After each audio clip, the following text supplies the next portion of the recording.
All right, guys, we are back. We're doing a kind of a special podcast here. It's been a couple of weeks. I mean, real life gets you busy, but we're so close to the draft. We've got to meet up and talk about something, but we're going to do it a little different today.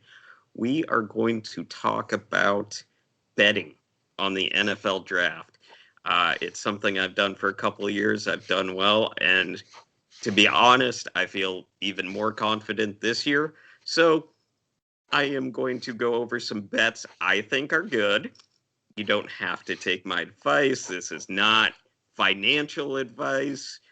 Don't put all your money in, but these are ones I feel good on, and I'm probably going to put some money down on. And we know a lot about the draft, so they're not too bad for picks. That's all. So that was the disclaimer. Legal. I don't know. I'm I'm not a going to go a lawyer. little bit further on your disclaimer, Jonah, because I did used to run a financial practice, Oh, there you go. and I am registered with quite a few organizations. I am not making any recommendations or guarantees, just sharing thoughts and opinions. There we go. That's the legal disclaimer we're looking for. I'm not a law talking guy. I'm a football talking guy. So, all right. Well, I'm just gonna jump in. Maybe you tell me what you think about these. So, the first thing I want to say is I found some bets. I'm using Bet Online. I think .ag, again, they're not a sponsor or anything, so use whoever you want. But I just mentioned the site because different sites might have slightly different lines. And so the lines I say might be slightly different than the site you prefer to use, but I just went with that one. And I didn't choose any really easy bets with bad odds. I mean, there's like over or under quarterbacks 5.5. It's under. There's 5 quarterbacks going in the first round. I mean, it's under. It's an easy win, but it's negative 500, so you're getting 1 to 5 on your money. That's just not that good. But I mean, if you want a really safe bet, there are 5 quarterbacks. There's the over under on safeties, 0.5. I'm feel very confident that there will be at least one safety taken in the first round. So again, bad odds, but a pretty safe bet. But I went with some ones that are a lot safer, or not safer. I went with some ones that are a lot better odds, where it's basically even money or better. Some underdogs too. So that's why I'm not going to talk about some of the real easy ones. I mean, you can bet on Justin or Trevor Lawrence going number one overall and get negative 10,000 on your money, but that's not great. Unless you're betting $1.5 million, you're not seeing a return. Yeah, if you have 1.5 million there, it's probably a good bet because that's gonna happen. But so yeah, the first one I've actually got total defensive players in round one. They've set the odds, the over under at 13.5. And I'm taking the under on that, which is minus 130, close to 50-50. I think over is minus 110. So it's basically a pick 'em. And with, the under having slightly worse odds, but that's what I think is going to hit. I went over in detail, and I think it'll be either 11 or 12 defensive players in the first round. So I've even got kind of a 1 to 2 person little buffer in there where I feel pretty confident about it. It's a little different this year. Ton of offensive players. We all know the big names, the quarterbacks, the receivers, of course. But then, there's going to be quite a few offensive linemen taken. And it just the way it plays out. And it's a slower year for D line too. There's not studs on the D line that are going to go. So for me, I the first bet I'm thinking is the under 13.5 for defensive players in round one. What do you think, Ken? Like I said, I'm not a big bettor, but I'm trying to dip my toes in the water a little bit. But I Become a am big on the degenerate, draft. Ken. I am a big on the draft, and I mean, 13's got to be the ceiling for me. So if you're 13 and a half, so you're over under. I mean, you're still coming in. I think in the most recent mock that I did 12. Yeah, I mean, and again, we could always be wrong, but this does feel like a pretty safe one. Like I said, I went through it and it looked like maybe 11 or maybe 12, like you said, maybe 13, which feels like you've probably got, pretty safe there and you're getting almost even money. So pretty good bet in my opinion. Yeah, I think I'd climb on your bandwagon for sure. If there were no trades, and Yeah. if there's some trades, we see some moving and shaking. But even then, anybody moving up or down in the first round and staying in the round, I think they're going to stay on the side of the ball we kind of have them chasing. It would just be a team that maybe steps up from the second to the late first. Yeah. But we don't know till draft day. But yeah, I think it's a safe bet. Yeah. And then I should have asked Ken, I don't know if you have it pulled up. If you want to go over anything, just jump in and let me know. The sites I kind of was looking at have a little bit different over unders. Mm-hmm. But I think we should pick one and kind of just tailor to it because we could go all day long over 3 different sites with 3 different betting odds, 3 different Yeah, numbers. that's true. Because it's what if each site, and we can just kind of stick to that one. And if the site somebody else is looking at is different, well then they can still listen to the advice we add to it if they want to take it. But yeah, I'm pretty happy. Excellent. All right, and then actually, so this next one, I've got an underdog. So, first defensive player taken. I think there's a decent shot. I'd say around 50-50, maybe 40-60, on the lower side. But Micah Parsons is plus 375. Patrick Surtain is the favorite. I forget, he's like minus, 200 or something. So he's a big favorite. But I'd say it's close to 50-50 and you're getting, 3.75 to 1 on your money. And so that's why I like it because of the odds. And I think it's, I think Denver is a big possibility for Micah Parsons. I think Surtain, I don't see him making it past Dallas. I don't see how he could make it past Dallas. But of course, Denver's at 9, one before them. And I could see them taking Micah Parsons.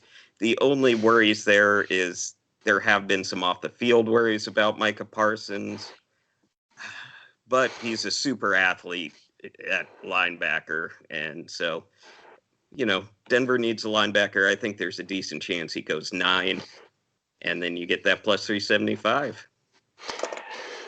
I like it. I think he should be taken pretty early there. I actually wrote a thing up on him recently on one of our little excerpts on an Instagram post about how he's the perfect fit for the Denver defense.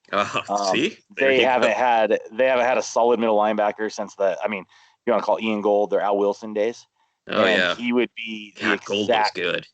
He'd be the perfect addition to their defense. And I think, there's always the media trying to hype this player or that player, and they're just always trying to get the clickbait, in my opinion. And if I'm looking at the Broncos from a true franchise mode as a GM, I think they got to give Locke another year with him working with Peyton Manning. But they've always been known for their defense. They've got the offensive weapons. The offensive line played really well for him last year. So the only hole on that team that I look at and say this could be upgraded day one is Micah Parsons in the middle linebacker. And honestly, does that make them one of the top defenses in the NFL again? And it might. And right before Denver, Detroit has one of the worst linebacking cores in the league for years and years and years. And honestly, I think it's the best way to build a team. So we Yeah, could and see him go early. actually thought Spielman, again, I've talked about it before, Spielman's brother, former linebacker, now in the, helping with the draft, not the GM, but up in the front office high up and being a former linebacker, I was like, I feel like he might want to draft a linebacker. So there's a couple of options. Could Denver take an offensive tackle? Sure. Could they take a quarterback? I've heard, so pretty reliable guy for Denver has been reporting if the right quarterback falls to them, they would take him. But it sounds like it's probably not, they're not going to be aggressive and go after one. If the right guy falls to them, they'd be interested, which is probably one guy. I'd guess Trey Lance, just my best guess, but that's my guess. But yeah, so that's why. But yeah, like I said, you're getting, 3.75 to 1 on your money, so you can almost quadruple up, and it's a decent bet. And then the third pick overall. So this is, of course, a tough one. Yes, because so now Mac Jones has become the favorite at like -2 something. I think it was like -250. So it's down to him and Trey Lance, and honestly, it sounds like a coin flip. And Trey Lance is +225. So you're getting 2.25 to your money for a guy who's a 50-50 shot. And so I like, of course, the underdog there. It's said that Shanahan, well, the reports are that Shanahan prefers Mac Jones, but the front office likes Trey Lance. So again, I think it's probably maybe more like a 60-40, not a 50-50. But there's enough of a chance that if you're getting 2.25 to 1 on your money, it's a good bet. This one's hard for me. I don't want to rain on any parade, but if I'm betting on this draft, the one bet I don't want to bet on is who's going to go number 3. For me, it's like throwing darts. I like Mac, and you know that. Yep. I like Mac Jones, but I think that Lynch and Shanahan deserve so much credit for the way they've handled the draft the last few years. We never know what they're going to do, but they constantly have all the media telling us what they're going to do, and everybody starts falling in that trick, I guess, falling into that trap. And I mean, look what they did with the Bears a few years ago with Trubisky, and last year they ended up trading their first round pick to Indy a couple weeks before the draft, or getting traded Buckner for a first round. It's just been they're smoke signals. They're really good at it. So I know people are saying, "Oh, Jones or Lance now," but that almost makes me think it's Fields. Fields is a big underdog now. I'd have to look up. Maybe like +800, something like that. So I wouldn't even be surprised if Lynch pulled the draft day movie and ended up trading the number 3 pick for 4 first rounders and getting more out of it that he gave up. I don't put anything past that guy. Yeah. I trust, again, I know that's the general media, but there's a couple guys that I really trust and follow, and they are also on the look. It's Mac Jones or Trey Lance at number 3. And so since they say that, again, if it's one or the other, take the one with better odds. If I'm a GM, I'm taking Jones over Lance. I am personally. And what you said to me and what I've read as well is that Shanahan likes Jones, but the scouting department likes Lance. And I think Shanahan will get what he wants over the scouts in their system, not in every team clubhouse, but in the Niners clubhouse. He probably will, but again, that's why you're trying to make money. I'm trying to be a GM. Well, I was going to say, yeah, that's why one guy's a favorite and one guy's an underdog. But, where it's something that it could, reasonably go over either way, it's not a bad idea to take the underdog. Oh, my cat. Hey, Mosby, how you doing, buddy? Okay. And then next up, so I'm going to get into some teams because they have what side of the ball are certain teams going to pick. Buffalo is +170 to go offense. Now, is it more likely they take an edge rusher? Yes, but I've also read that they have been very interested in the running back position. Again, from some reliable people. So at a +170, they need a running back. Plus, who knows what we're getting down in the late part of the first round, maybe an offensive lineman falls that they like. Who knows? Maybe they want a little speedy slot receiver. Who knows?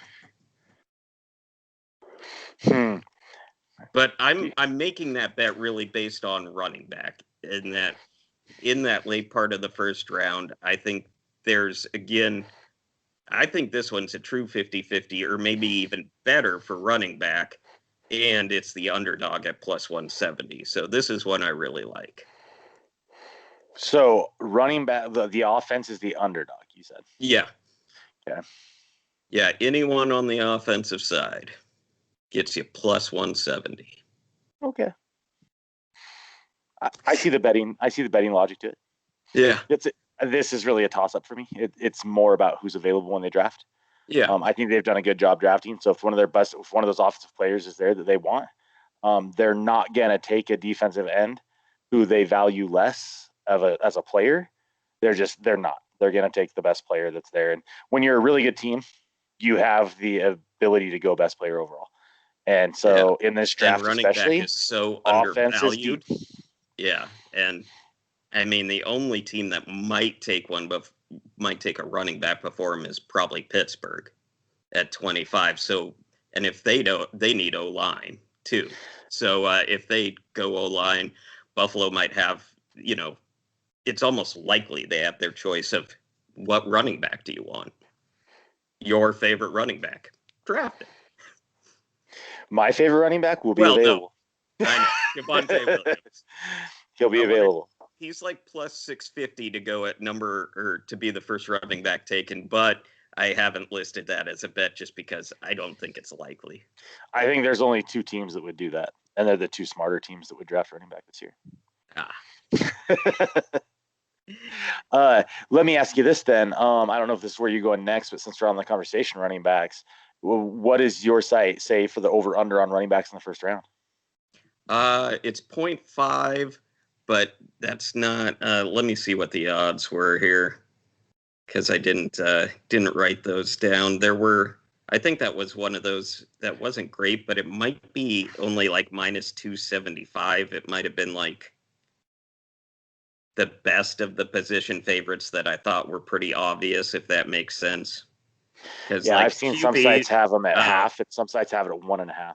Yeah, mine's got it at 0.5, so half, which I would, of course, take the over, because I think there will be one running back taken in the first round, maybe 2, and it's at minus 450, so it's just not great odds. Gotcha. Apparently, everyone else agrees. It's the safeties. Safeties are at 1/2 and are minus 275, which it's not great odds, but it's a lot better. And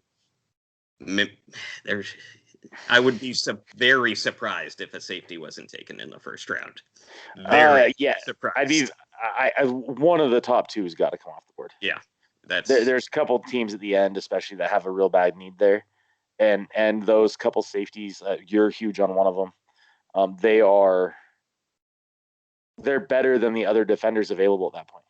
Yeah, I could definitely see. I mean, if one of them falls to Jacksonville with the 25, it's a very possible that 25 is going to be a safety if Jacksonville is there. And there's a lot of other teams too, but yeah, that one kind of sticks out. And then next up, so I went with Green Bay taking defense is plus 110.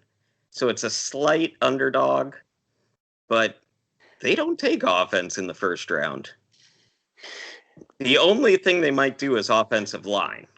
Or another quarterback. A receiver. They need a third stringer. Yeah, they might want a third stringer.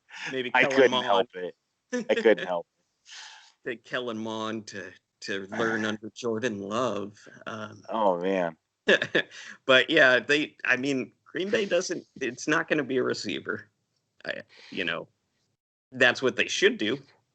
Because, look, keep your MVP quarterback happy. But, it could be offensive line. That's where it's scary. But they have a lot of needs on the defensive side, and traditionally they take defense in the first round. So as a slight underdog, I just thought it was good. Okay. Now here's one that comes with a caveat, but it's a huge underdog. So Miami taking defense is plus 600. And their second pick. No, this is with their first pick. Okay. Which it's like, no, they're taking one of the receivers. It's obvious. And it is. However, so here's when you're watching the draft, if Sewell, if he slides, it is said that the Vikings have a trade in place with Miami if he makes it past 5. So let's say the Vikings hop up to their spot at 6, and they're back at 14, and the receivers get taken.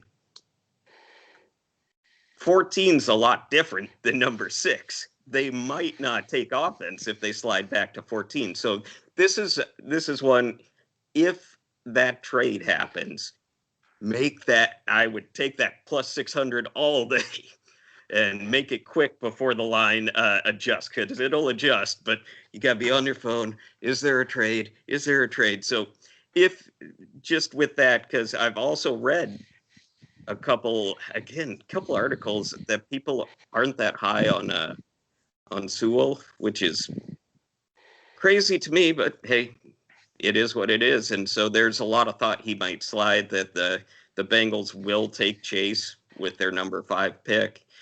And so if that happens, it's very possible the Vikings jump up. And then again, once you're at 14, there's a lot of stuff that's going to happen in front of you. There's, the elite weapons are all gone. Maybe you just say, okay, J.C. Horn, he's the best player available. We're going to take him. I mean, heck, if they drop all the way back to 14, they could go. I mean, I hate to say it, I hope Parsons is gone at this point because I want you to win your money. But if Parsons is there, I could see them going Parsons. They could go edge. They could go Barmore. They could literally go anywhere on defense. Yeah. They could take a safety even. That'd be a little early, but I mean, it fits their team. Early, yeah. For where I think a safety will go, but it fits their roster and it's a need. And the couple safeties at the top of the class are better than the rest. Where edge rushers, I think after the top guy is gone, it's pretty even for the next 9 of them. Yeah. And so that's why I know that's why it's such terrible odds, or that's why it's such great odds, 6-1, because of course they're taking a weapon. I mean, I say receiver because I assume Pitts will go, but of course if Pitts is there, then he's but they're taking an offensive weapon if they stay there. But if they trade down. I have to vent just one more time, though. You said something about the Penei Sewell falling, and I'm sorry. It's eating my brain up. And whoever is saying that Sewell isn't good or they're not high on him, they need to get off the crack pipe. I'm sorry. It just has to happen. This time of year last year, we couldn't have even looked at a mock draft for this year that he wasn't the number 1 pick or the top, other than Lawrence. He was a top 5 pick in every mock draft there was. He statistically is one of the best tackles we've ever seen in college. And then he put up crazy pro day numbers. Yeah, he's the best tackle prospect in, God, I'm trying to think at least 5 to 10 years. I'm trying to think of someone who's come out, that looks like this much of a lock. Yeah. I apologize. It was really eating my brain up, and you know how I get. I'm the excited one. Selfishly, I sure hope he falls, and I sure hope the Vikings have a trade in place, because I would love to see him on the Vikings. What a left tackle. Beautiful. I'd be so happy. All right. And then, so next one, well, actually staying on the offensive line, but we're going with a player. So they've got the over-under of Christian Darrisaw being drafted at 15.5. And I want to go with the under on that because I think there's a good chance he goes to San Diego at 13. If he makes it past San Diego, I think there's a very good chance he goes to Minnesota at 14 if they stay put. There's 2 teams right there that need tackles, and you assume Sewell and Slater are gone. Darrisaw's almost universally the number 3 tackle. Again, I'd be shocked if he makes it past both San Diego and Minnesota. And those are both under the 15.5, and it's minus 110. It's a pick 'em, It's a 50-50 bet, basically, that either San Diego or Minnesota takes Darrisaw. What were the odds on that one again? Minus 110. No. I would be willing to bet you a punch in the balls that he goes before pick 15. There you go. See, that is confidence. I love that guy. I think for what he does, I really love who he is. And I think I have mocked in almost every mock I've done. I'm pretty sure I've mocked San Diego trading up to get him. Yeah. I mean, it just, again, it makes sense if for some reason, but let's just say, you never know with the draft. If for some reason San Diego doesn't take him, literally the next pick is Minnesota with the gaping hole at left tackle. Well, I even mean, even if how does he Miami make it trades past back, like both you of said, those? I let's mean, let's say the Miami has wild thing happens that Miami trades back with Minnesota, and yeah, Miami's still sitting there at 14. I'm not yeah, even put it yeah, past Miami to take a tackle still. no. I mean, I'm Especially if not they saying they just will, traded but they Eric still could. Flowers. So who knows? I don't think San Diego's going to let him get by him. Yeah, The I don't only either. way he I gets think past the Chargers, San Diego, oh LA. yeah, Sorry. sorry, Oh it is man, the they're L. horrible. We're The from the Chargers. '90s, man. We're '90s kids. Like they're the San Diego Chargers. The only way he gets by the Chargers is if there's a power outage at the Chargers draft facility and they don't get the card turned in. Yeah, And I'm and assuming then on the draft day Vikings they run up probably have with a generator. it. Yeah, so I mean that just seems really obvious to me, which I feel like again some of these I'm like, am I missing something? But that's yes, a very good one. This next one doesn't have great odds, but it seems so again just so obvious that it's pretty good odds for being such an obvious pick in my opinion. And that is Patrick Surtain uh, under pick 10.5 going number 10 to the Dallas Cowboys, who desperately need cornerbacks. They more than likely, it's not for sure, but they more than likely will have their choice of cornerbacks. I guess if not, then someone else took them before 10. There's other teams who might say, man, I want the best cornerback in the draft. I want Patrick Surtain. But how does he make it past Dallas? Assuming no one else wants a corner, how does Dallas talk themselves into not taking him? I just don't see it. And so that's minus 190. Again, it's not good odds, but how?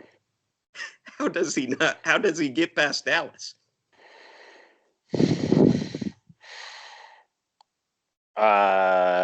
Jerry Jones. Well, that's fair, but anything that involves the Cowboys, I stay away from. They are a little unpredictable, but it's just some things make so much sense that you can't ignore them. And again, that's say another team could trade up in the top 10 and want a shutdown corner. That is a position you can trade up for. Hey, it's not quarterback, but having a number one stud corner is pretty important in the NFL too. And then the next one, so this is the team I write about for Draft Tech, Tennessee. So first pick being offense is plus 135. I think the most likely scenario is they take a wide receiver. However, if they don't, you know what? They have three big needs. And actually, so I'd say wide receiver is their number one need. Their number two need is offensive tackle. Again, so any receiver, any offensive tackle, the only way you get away from this, I think, is if they decide to take a corner, because I think they feel okay with Bud Dupree about their edge position, though I still think they could use some help on the edge. I mean, they have two wide receivers right now, and that's it. And a bunch of, with all due respect, I mean, literal nobodies. They have, A.J. Brown and Josh Reynolds and no one, and no tight end. They need offensive weapons, pass catchers so desperately. I don't see how they don't take either Bateman or Elijah Moore. One of those two is the most likely pick to them. And again, if for some reason they pass, well, guess what? They need a starting right tackle because Isaiah Wilson was a bust. And then I feel like number three need is cornerback. I have two things I want to say about that one. First, I have a question for you. Well, maybe I'll come back to the question because I forgot what it was already. With a lot of there's a lot of heat gaining right now on that New Orleans is thinking about trading up to get Farley. And if that were to happen, and let's just say Tennessee is drafting at 22 and Farley's on the board, does Tennessee trade back with New Orleans potentially right there, so that New Orleans can jump in front of the Jets in case they want them? And if so, Tennessee's now drafting at 28, which I think makes it even more likely they take offense. Yeah, it's I definitely think that just possible. helps solidify the offense.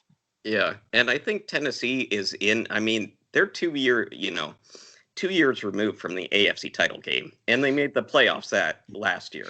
They have their holes, but they're not in like rebuild mode. So I think them taking Farley, who might, those injury concerns. Gosh, is he going to play? Is he Well, I'm not? not I'm really not thinking sure. Tennessee's taking him. I'm thinking New Orleans Yeah, will come up and take him, and Tennessee drops back, which yeah, just solidifies offense for me at 28. yeah. No, and so that one, it's the underdog. It makes a lot of sense to me.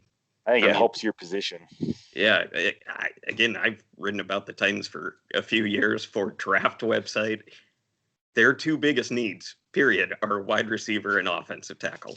Third needs My quarterback. my second thing, I guess I just remembered, was Bateman, who we both really like. Seeing as we're talking, we just mentioned his name with Tennessee.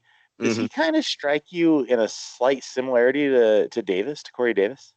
A bit. I think he's more explosive with the Yep. bigger plays than Corey Davis, but it is a good comparison. But I like him as more of a big play guy than Davis was. Davis was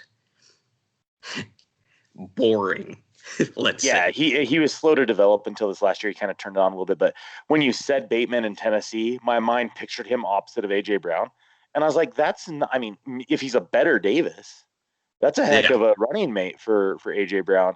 But I mean, I just kind of saw the two on film in my mind and said, there, I do see a slight similarity. So yeah. No, I definitely think that, and yeah, that's one of the reasons I think he's a good fit there. He's a strong, and so Moore, we both like Moore too, yes, I but do. but Bateman's actually he is a really good run blocker, and he can make the explosive downfield plays where Moore, of course, is pretty explosive, but with the size, not sure about his blocking. So I just thought Bateman was a little better, but again, either one's offense, obviously. So I like wide receiver or offensive line to them, honestly. yeah, so And if for some reason they were to trade back, and only reason I think it might be them is because New Orleans is kind of aggressive when they want a guy. They've shown that, and they're kind of willing to pay a little bit. Like they've given up a few things, like trading up for Davenport and whatnot. And so Tennessee could get a little bit out of it. And then if they fall back, I mean, at that 28 spot, how do you not go offense right there? yeah, I mean, most of there could be one receiver off the board, but let's say even those two are gone, you still have Tony as a possibility, and you're going to have a Marshall, lot of those. maybe. You have a lot of back end tackles right there. I was going Everything to they say need a on lot of offense is available. tackles, yeah, that are still going to be available. There's a lot of options there, and they're the two biggest needs. So I mean, again, no brainer to me, and it's the underdog. So that's a pretty good one. The last one I had written down was they had who will be drafted first, Micah Parsons or J.C. Horn? And Micah Parsons is the underdog. And we have just talked about how he might be the first defensive player taken, period, and how there's a decent shot, again, Denver, who knows, maybe Carolina. There's some teams in the top 10 that Micah Parsons might go to. Horn is a freak athlete at corner. And he's got those genetics. He didn't play as great as, say, Surtain, but the potential is there. I get it. Horn, uh, gosh, athlete, athlete through and through. But I just don't see how is Micah Parsons the underdog? This is where I insert angry blip on the current NFL mold sometimes. Linebackers just don't get love anymore. That's true. They don't. But let me ask you this. If we look at the league right now, who are the best middle linebackers in the league? Geez, Miles Jack, I would Does he say even is play middle, or is he Sam? I mean, Schobert kind of plays yeah, middle there. But I mean, we look at Fred Warner is in my eyes, and I know he was a little bit later draft.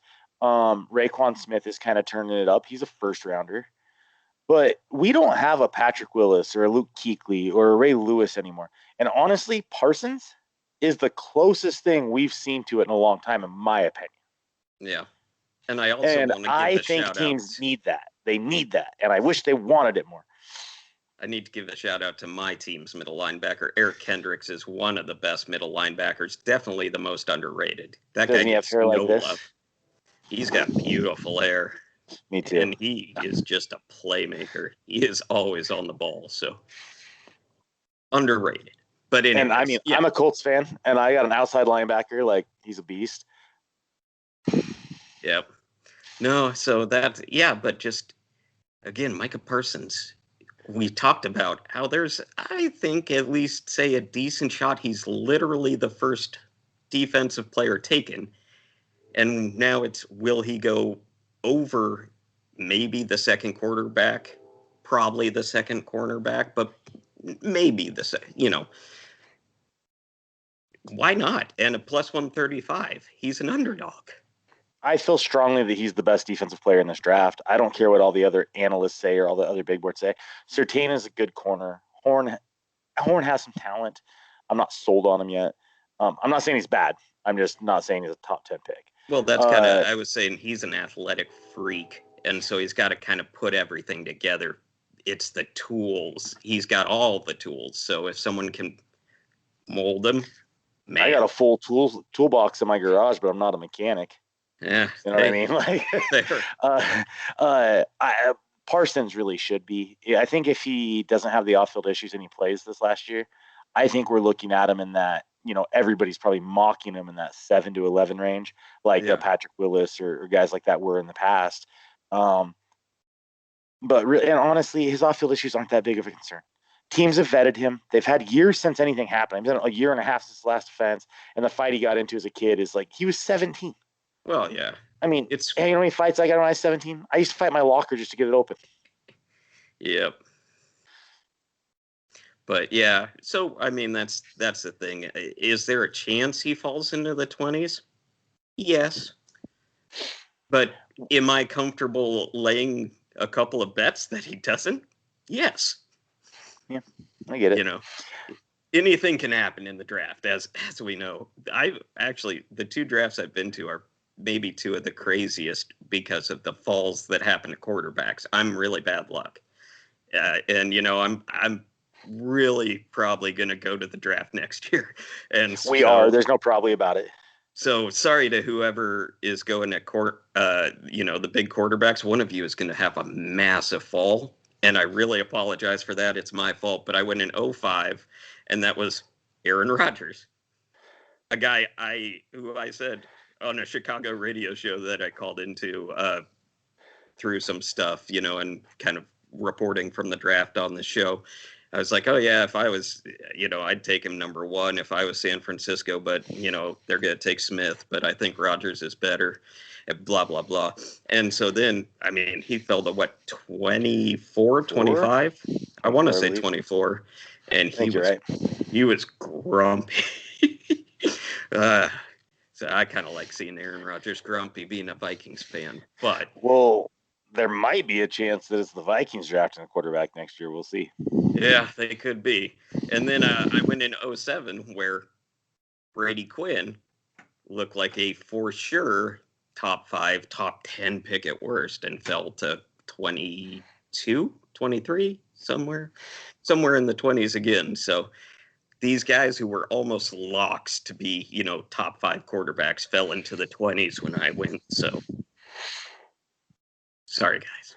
I did get to see Adrian Peterson, though. That was fun for you. I do on the site that you were talking about that you were looking at. Did they have an over under on number of trades in the first round? Yeah, I think it was 6.5. What do you think about that? I went with the under. I think there's going to be a lot of trades, and there's a lot of interest and intrigue in quarterbacks and other positions. But 6.5, I mean, so 7 trades, 32 teams.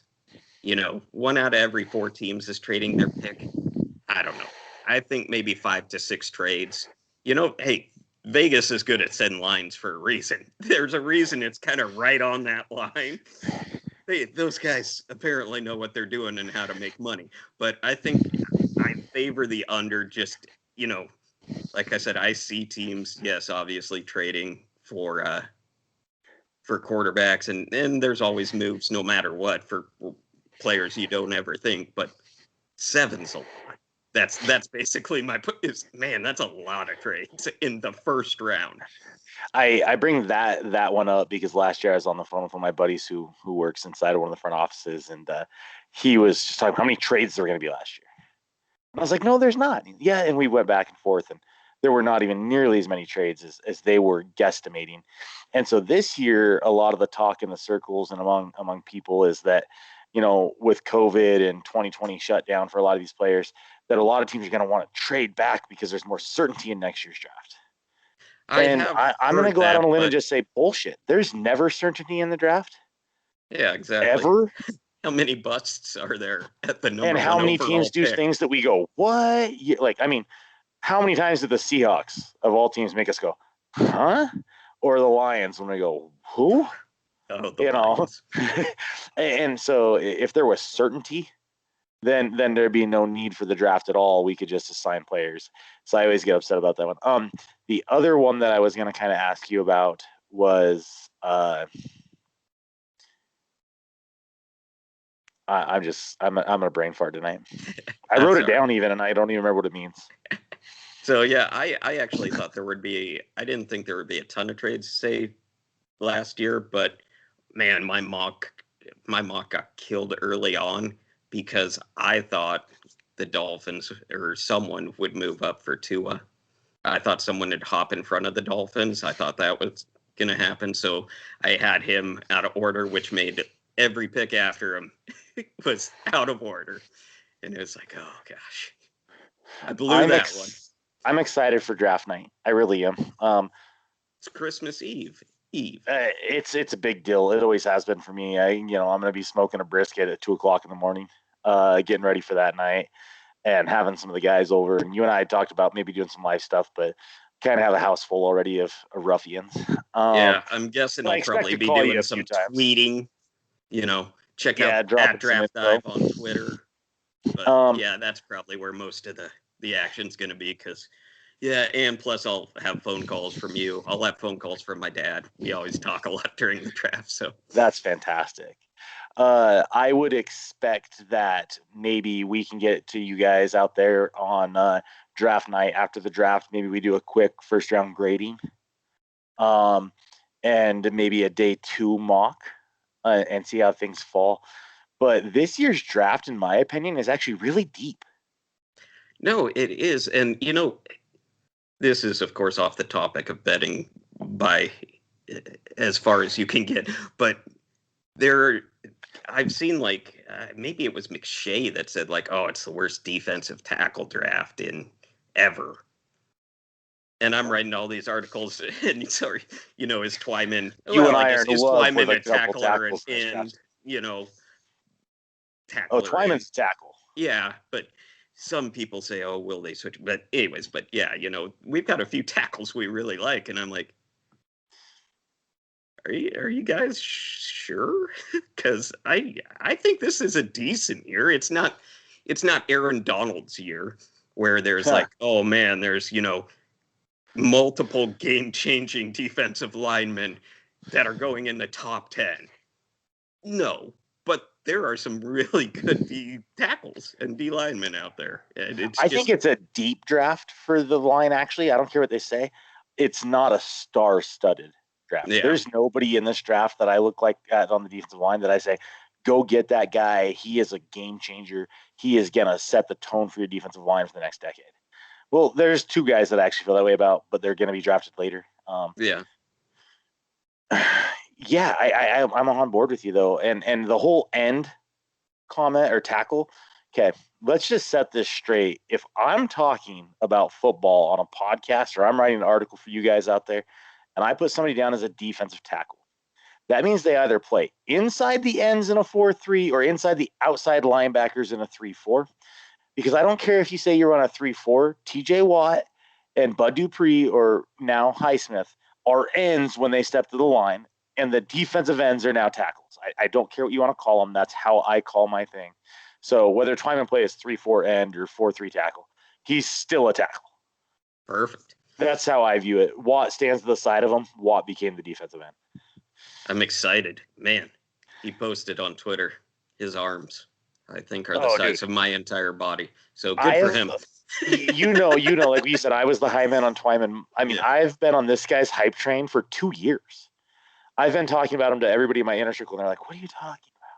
And now all of a sudden it's gaining some notoriety, some recognition. And honestly, before his pro day, he wasn't above 150 to 200 on any site. Yeah. And now there's a lot of hype on this kid. So I really hope everybody realizes that when he busts out, we had him first. And if we're wrong, ignore this video. Never talk about it. Never bring it up. And talk about the guys I was right about. Yeah. But, and then, you know, I just wrote about Milton Williams very recently. Another guy who, I mean, he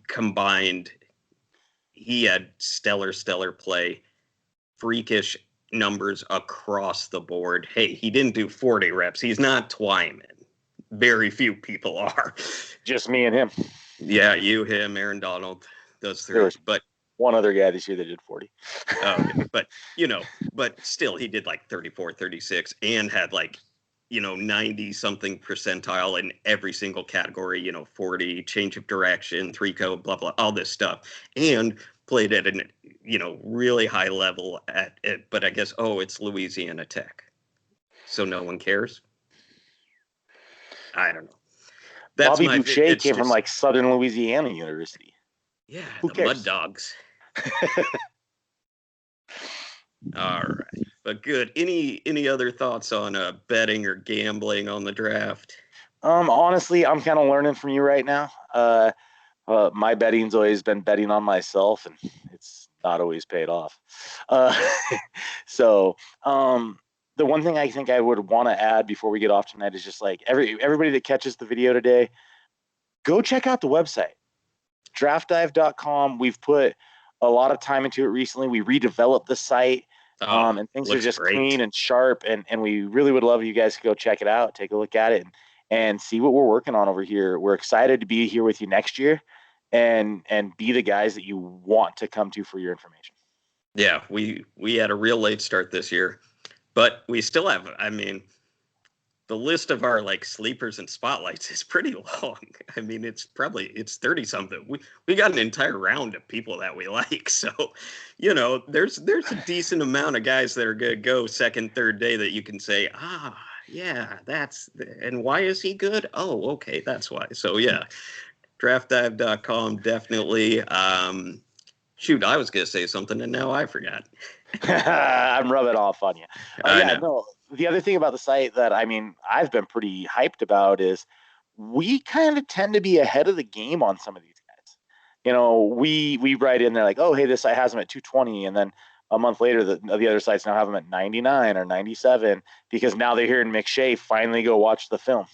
Yeah. Or we post an article about why the Jaguars should consider trading a pick, and 2 days later, CBS and all the other ones start dropping the same articles. I know we like to give them a little winky face in their Twitters and say, "Oh, a little late."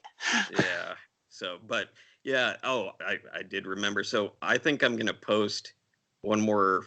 I'm gonna post a final mock right before tomorrow, which. We're recording this Tuesday. This will probably be posted Tuesday night. A lot of people probably see it Wednesday, but on Wednesday, a final mock draft and then I'm going to enter some mock draft contests, dominate them, get us some big, so remember, this is why I'm good at gambling, because mock drafts, if you figure out where people are going to go and it's different than what, 90% of sites are saying, you can make some nice money. Yeah, I'm too opinionated to say where players are going to go. I'm too busy saying where they should go. Yeah, fair enough. All right, guys, thanks for tuning in. Yep, thanks, guys. Have a good one.